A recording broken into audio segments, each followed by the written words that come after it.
Շատ հետաքրքիր ամրոսով, եթե վերցնենք զուտ պատմական տեսանկյունից 1123 թվականին առաջին անգամ ամրոցը հիշատակվում է եւ ըստ էության կապված է Դավիթ Անհողունի հետ, դա Քյուրիկյան թագավորության Աշիղ ձորագետի կառավարիչների Բագրատների ճյուղից էր եւ 1983 թվականին այս տեսքով վերականգնվել է։ Բայց պրոֆեսիոնալներն են։ Հա, այո, Հրաչիկ Կասպարյանն է, ճարտարապետ։ Շատ հայտնի չի, պետք է մի քիչ բան անենք, ակտիվ պատմենք։ Բայց ինքը իսկապես տուրիստների գալի տեղ է, էլի շատ։ Իհարկե, տուրիստները ման են գալիս, Այն եկեղեցին է Քևի։ Այո, վերքը կա, եկեղեցին կա, իսկ եկեղեցու պատմությունը։ Եկեղեցին էլի 16-17-րդ դարի, բայց հետարքի ուրիշ բան կա, որ դա էլի վերակառուցված է Սուրբ Նշան։ Սուրբ Նշան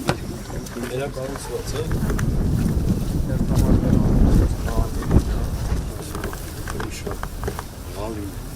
Մոտիկ շարած